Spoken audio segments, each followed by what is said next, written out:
प्रकाश का परावर्तन और अपवर्तन के दूसरे वीडियो में आप सभी का स्वागत है। आइए देखते हैं, हमारा पहला क्वेश्चन है, एक उत्तल लेंस की क्षमता एक डायाप्टर है तो लेंस की फोकस दूरी क्या होगी। एक उत्तल लेंस है जिसकी क्षमता एक डायाप्टर है तो इसकी फोकस दूरी क्या होगी। तो इसका जो करेक्ट आंसर है वो हो जाएगा प्लस 100 सेंटीमीटर। चूँकि 100 सेंटीमीटर बराबर 1 मीटर होता है और लेंस की क्षमता का जो एसआई मात्रक होता है मीटर पर पावर -1 होता है। तो इस प्रकार से हमारा जो है, जिस लेंस की क्षमता एक डायप्टर होती है तो उसकी फोकस दूरी 1 मीटर होती है और 1 मीटर बराबर क्या होता है, तो 100 सेंटीमीटर होता है। अतः हमारा जो ऑप्शन नंबर सी जो है वह करेक्ट हो जाएगा।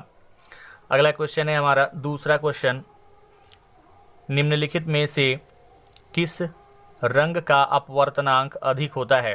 तो किस रंग का अपवर्तनांक अधिक होता है, तो हमारा जो करेक्ट आंसर है वह हो जाएगा ऑप्शन नंबर डी, बैगनी रंग। बैगनी रंग का अपवर्तनांक जो होता है वह सबसे अधिक होता है। वहीं अगर क्वेश्चन रहता हमारा कि किस रंग का तरंगदैर्घ्य सबसे अधिक होता है, तो करेक्ट आंसर हमारा हो जाता लाल रंग का। लाल रंग का जो तरंगदैर्घ्य होता है वह सबसे अधिक होता है। लेकिन अपवर्तनांक अगर पूछा जाए तो अपवर्तनांक में हमारा हो जाएगा बैगनी रंग। बैगनी रंग का जो अपवर्तनांक होता है वह सबसे अधिक होता है। आगे बढ़ते हैं, हमारा तीसरा क्वेश्चन है, पानी में डूबे हुए एक उत्तल लेंस की फोकस दूरी हवा में इसकी फोकस दूरी की अपेक्षा होता है। पानी में डूबा हुआ जो है एक उत्तल लेंस है, ठीक है, तो इसकी जो फोकस दूरी होगी वह हवा में उसकी जो फोकस दूरी होगी उसकी अपेक्षा क्या होगी। तो इसका जो करेक्ट आंसर है वह हो जाएगा हमारा कम, ठीक है। तो पानी में डूबे हुए एक उत्तल लेंस की जो फोकस दूरी होगी हवा में जो उत्तल लेंस होगा उसकी फोकस दूरी की अपेक्षा क्या होगा, कम होगा।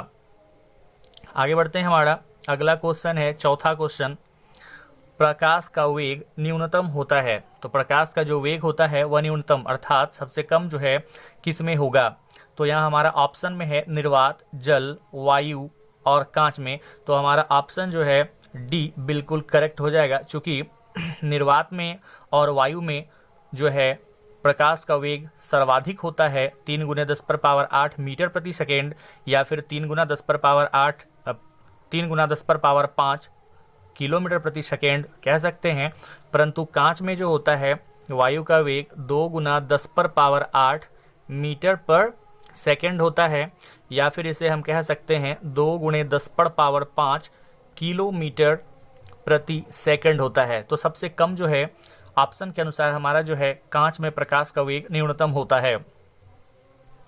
आगे बढ़ते हैं, हमारा पांचवा क्वेश्चन है, किसी समतल दर्पण द्वारा आवर्धन होता है, यानी हम कह सकते हैं किसी समतल दर्पण का जो आवर्धन होता है वह क्या होता है। तो हमारा समतल दर्पण का जो आवर्धन होता है वह +1 होता है। समतल दर्पण का जो आवर्धन होता है वह क्या होता है, तो +1 होता है। आगे बढ़ते हैं, हमारा अगला क्वेश्चन है, छठा क्वेश्चन, निम्नलिखित में से किसका उपयोग लेंस बनाने के लिए नहीं किया जाता है। तो वह कौन सा पदार्थ है जिसका उपयोग लेंस बनाने के लिए नहीं किया जाता है। तो हमारा जो ऑप्शन नंबर सी है वह करेक्ट आंसर हो जाएगा पाड़ा। पाड़ा का उपयोग जो है लेंस बनाने के लिए नहीं किया जाता है। आगे बढ़ते हैं हम लोग, हमारा अगला क्वेश्चन है, लेंस में कितने मुख्य फोकस होते हैं। लेंस में फोकस की संख्या कितनी होती है। तो इसका करेक्ट आंसर जो है वह हो जाएगा ऑप्शन नंबर बी, 2। लेंस में मुख्य फोकस की संख्या जो है वह 2 होती है। अगला क्वेश्चन है हमारा आठवां क्वेश्चन, लेंस की क्षमता का एसआई मात्रक क्या होता है। तो लेंस की क्षमता का एसआई मात्रक होता है मीटर पर पावर -1, जिसे हम डाईऑप्टर भी कहते हैं। जिसे हम क्या कहते हैं, डाईऑप्टर भी कहते हैं। इसे डाईऑप्टर भी कहा जाता है, जिसे डी से सूचित किया जाता है। तो लेंस की क्षमता का जो एसआई मात्रक होता है वह मीटर पर पावर -1 होता है, जिसे हम डाईऑप्टर भी कहते हैं। आगे बढ़ते हैं, हमारा अगला क्वेश्चन है, निम्नलिखित में से किसका अपवर्तनांक सबसे कम होता है। ठीक है, तो वह कौन सा पदार्थ है जिसका अपवर्तनांक सबसे कम होता है। तो हमारा जो करेक्ट आंसर है वह हो जाएगा हमारा ऑप्शन नंबर ए, पानी। पानी का जो अपवर्तनांक होता है वह सबसे कम होता है। आगे बढ़ते हैं, हमारा 10वां क्वेश्चन है इस चैप्टर का। एक अवतल लेंस की फोकस दूरी जो है 2 मीटर है, इसकी क्षमता क्या होगी। एक अवतल लेंस है और इसकी फोकस दूरी जो है वह 2 मीटर है, तो इसकी क्षमता क्या होगी। तो इसका जो करेक्ट आंसर है वह हमारा हो जाएगा -0.5D। तो इसका जो आंसर होगा वह हो जाएगा ऑप्शन नंबर बी, -0.5D। एक अवतल लेंस की फोकस दूरी -2 मीटर है, तो इसकी क्षमता क्या हो जाएगा, तो इसकी क्षमता हो जाएगा 0.5D हो जाएगा, वो भी माइनस में।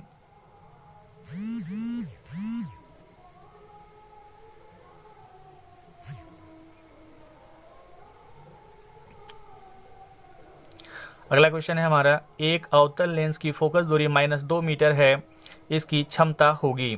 तो इसका जो करेक्ट आंसर है वह हो जाएगा ऑप्शन नंबर बी, -0.5D।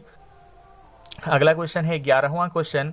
एक गोलीय दर्पण की वक्रता त्रिज्या जो है वह 32 सेंटीमीटर है, इसकी फोकस दूरी क्या होगी।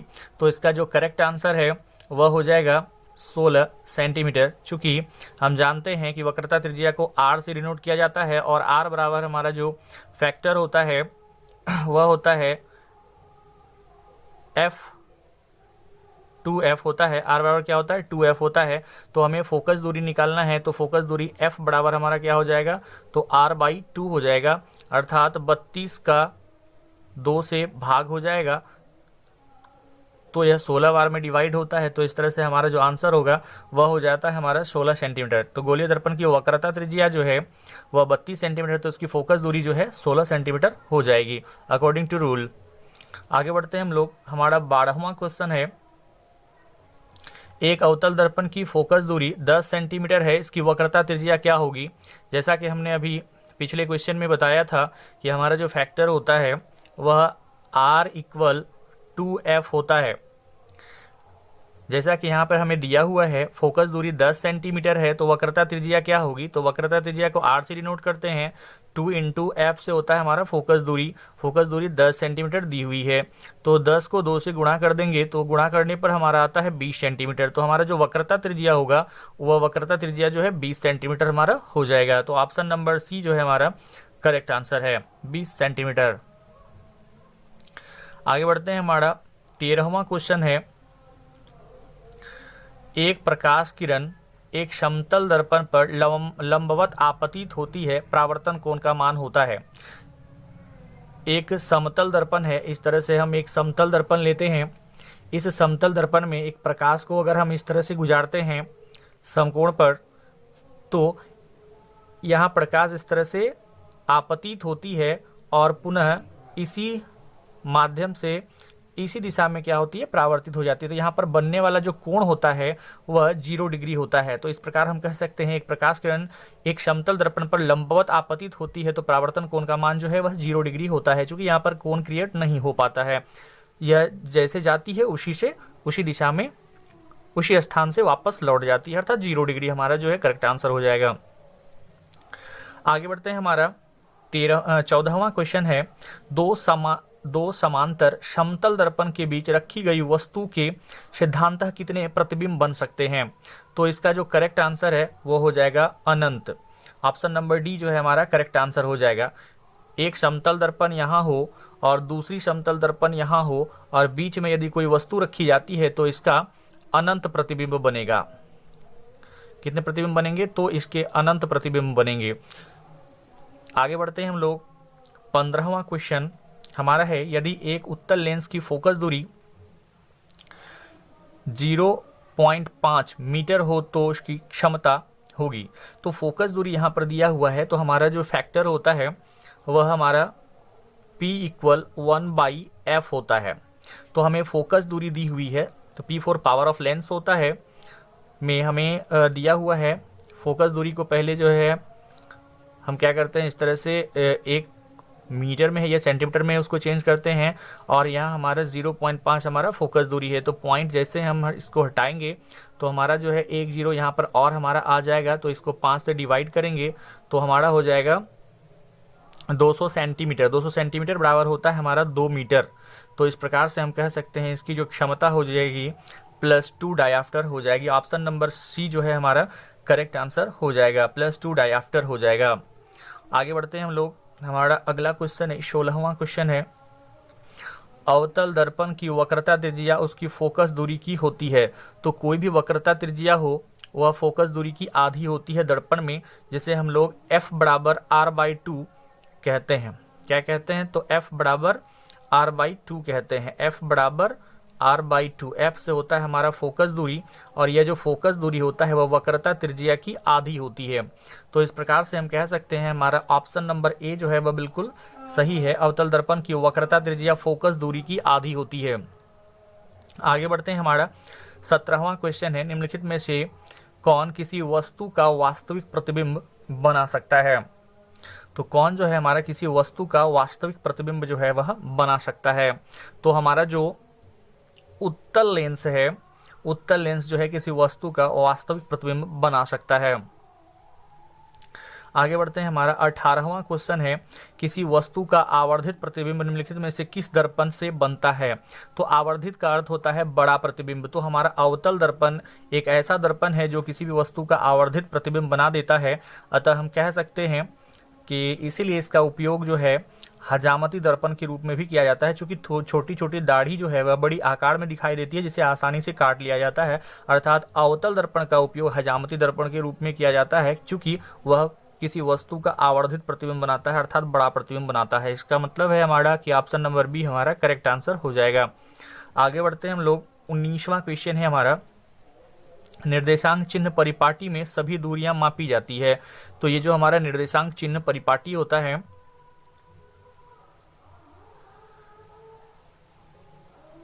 ये जो हमारा निर्देशांक चिन्ह परिपाटी होता है, इस निर्देशांक चिन्ह परिपाटी में सभी दूरियां यहाँ से मापी जाती है, जिसे हम लोग ध्रुव कहते हैं।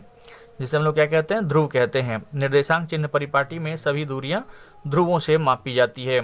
तो हमारा जो करेक्ट आंसर है वो हो जाएगा ऑप्शन नंबर सी जो है हमारा करेक्ट आंसर हो जाएगा। निर्देशांक चिन्ह परिपाटी में सभी दूरियां ध्रुव से मापी जाती है। आगे बढ़ते हैं। हमारा 20वां क्वेश्चन है, उत्तल दर्पण द्वारा बना प्रतिबिंब होता है। तो उत्तल दर्पण में बना प्रतिबिंब जो है, बना प्रतिबिंब हमेशा सीधा होता है। उत्तल दर्पण में हमेशा जो है सीधा प्रतिबिंब बनता है। तो इस तरह से जिस दर्पण का परावर्तक सतह उठा होता है उसे उत्तल दर्पण कहते हैं, और इस दर्पण में बनने वाला जो प्रतिबिंब होता है वह हमेशा काल्पनिक प्रतिबिंब बनता है, और काल्पनिक प्रतिबिंब हमेशा सीधा होता है। काल्पनिक प्रतिबिंब हमेशा सीधा होता है। इस प्रकार हम कह सकते हैं कि उत्तल दर्पण में बनने वाला प्रतिबिंब हमेशा सीधा होता है। आगे बढ़ते हैं। हमारा अगला क्वेश्चन है, 21वां क्वेश्चन है, मोटर गाड़ी के चालक के सामने लगा रहता है। तो मोटर गाड़ी के चालक के सामने जो है वह उत्तल दर्पण लगा होता है। मोटर गाड़ी के चालक के सामने 2 साइड मिरर लगे होते हैं जो आगे की ओर रहते हैं, जिससे हम पीछे के दृश्य को आसानी से देख पाते हैं। अर्थात हम कह सकते हैं कि मोटर गाड़ी के चालक के सामने जो है कौन सा दर्पण लगा रहता है? तो उत्तल दर्पण के साइड मिरर लगे होते हैं। आगे बढ़ते हैं। हमारा 22वां क्वेश्चन है, किसी समतल दर्पण की फोकस दूरी का मान होता है। किसी समतल दर्पण की फोकस दूरी का मान होता है। समतल दर्पण की फोकस दूरी का मान जो है वह अनंत होता है। समतल दर्पण की फोकस दूरी का मान जो है वह अनंत होता है। आगे बढ़ते हैं। हमारा 23वां क्वेश्चन है, गोलीय दर्पण के ध्रुव से वक्रता केंद्र की दूरी को कहते हैं। तो गोलीय दर्पण के ध्रुव से वक्रता केंद्र की दूरी को जो है वक्रता त्रिज्या कहा जाता है। गोलीय दर्पण के ध्रुव और वक्रता केंद्र के बीच की दूरी को वक्रता त्रिज्या कहा जाता है। आगे बढ़ते हैं। हमारा अगला क्वेश्चन है 24वां क्वेश्चन, एक अवतल लेंस की फोकस दूरी 20 सेंटीमीटर है तो इसकी क्षमता होगी। तो हम इसे निकाल सकते हैं फॉर्मूला के माध्यम से। तो हमारा P = 1/f होता है। फैक्टर हमारा तो इस तरह से हम निकाल सकते हैं। इसे सबसे पहले सेंटीमीटर में चेंज करेंगे, 100 हो जाएगा हमारा, और बटे 20 कर देंगे तो 20 पंचे 100 होता है। 5 बार में ये हमारा डिवाइड हो जाता है। तो इसका जो करेक्ट आंसर हो जाएगा हमारा -5 डायआफ्टर हो जाएगा। चूंकि अवतल लेंस है और अवतल लेंस की क्षमता जो है वह ऋणात्मक होती है, इसीलिए हम कहेंगे कि -5 डायआफ्टर जो है हमारा बिल्कुल करेक्ट आंसर हो जाएगा। ऑप्शन नंबर सी जो है हमारा वह बिल्कुल करेक्ट होगा। एक अवतल लेंस की फोकस दूरी 20 सेंटीमीटर है तो इसकी क्षमता -5 डायआफ्टर हो जाएगी। आगे बढ़ते हैं। हमारा 25वां क्वेश्चन है, वस्तु से छोटा और आभासी प्रतिबिंब इसमें से किस दर्पण से प्राप्त होता है? तो हम कह सकते हैं कि वस्तु से छोटा और आभासी प्रतिबिंब जो है वह किस दर्पण से हमें प्राप्त होगा? तो हमें वह जो है उत्तल दर्पण से प्राप्त होगा। उत्तल दर्पण में किसी वस्तु का छोटा और आभासी प्रतिबिंब बनता है। आगे बढ़ते हैं। हमारा अगला क्वेश्चन है 26वां क्वेश्चन, अवतल दर्पण द्वारा किसी वस्तु का बना प्रतिबिंब हो सकता है? तो अवतल दर्पण में किसी वस्तु का प्रतिबिंब जो है वह हमारा आभासी भी हो सकता है और वास्तविक भी हो सकता है। तो दोनों ही प्रकार के प्रतिबिंब जो है अवतल दर्पण में बन सकते हैं। तो इस प्रकार से हम कह सकते हैं कि हमारा ऑप्शन नंबर बी जो है वह बिल्कुल सही है, क्योंकि अवतल दर्पण में किसी वस्तु का प्रतिबिंब आभासी भी होता है और वास्तविक भी होता है। आगे बढ़ते हैं। हमारा अगला क्वेश्चन है 27वां क्वेश्चन है, वायु का निरपेक्ष अपवर्तनांक वास्तव में होता है? वायु का जो है निरपेक्ष अपवर्तनांक जो होता है वह वास्तव में होता है। तो इसका जो करेक्ट आंसर है वह हो जाएगा ऑप्शन नंबर सी, 1 से अधिक होता है। वायु का निरपेक्ष अपवर्तनांक होता है तो 1 से अधिक होता है। आगे बढ़ते हैं हम लोग। 28वां क्वेश्चन है हमारा, निम्नलिखित में से किसका अपवर्तनांक सबसे अधिक होता है? वह कौन सा पदार्थ है जिसका अपवर्तनांक सबसे अधिक होता है? तो हमारा जो करेक्ट आंसर है वह हो जाएगा हमारा हीरा, डायमंड जिसको हम लोग कहते हैं। इसका अपवर्तनांक जो होता है वह सबसे अधिक होता है। क्वेश्चन है हमारा, अवतल लेंस कहलाता है? तो अवतल लेंस की आकृति हम इस तरह से बना सकते हैं। ये हमारा अवतल लेंस है। यहाँ मुख्य अक्ष के समांतर जब प्रकाश को गुजारी जाती है तो यह फैलती हुई प्रतीत होती है, अर्थात अवतल लेंस को जो है हम अपसारी लेंस कह सकते हैं। चूंकि इसमें प्रकाश की किरणें फैलती हुई प्रतीत होती है, अपसरित होती हुई प्रतीत होती है, इसीलिए इसे अपसारी लेंस कहा जा सकता है। तो ऑप्शन नंबर बी जो है हमारा वह बिल्कुल सही होगा, अपसारी लेंस कहते हैं। आगे बढ़ते हैं। हमारा अगला क्वेश्चन है, मोटे लेंस की क्षमता पतले लेंस की तुलना में कम होती है? तो मोटे लेंस की जो क्षमता होती है वह पतले लेंस की तुलना में कम होती है। तो इसे हम कह सकते हैं कि हमारा ऑप्शन नंबर बी जो है वह बिल्कुल सही है। जो पतला लेंस होता है ना, तो उसकी क्षमता जो होती है वह बहुत अधिक होती है, वह जल्द ही जो है प्रकाश की किरणों को मोड़ देती है। लेकिन जो मोटे लेंस होते हैं उसे प्रकाश की किरणों को मोड़ने में टाइम लगता है। तो अर्थात हम कह सकते हैं कि पतले लेंस की क्षमता अधिक होती है और मोटे लेंस की क्षमता जो होती है वह कम होती है। तो इस प्रकार से हमारा इस चैप्टर का ये दूसरा वीडियो समाप्त हुआ। जय हिंद।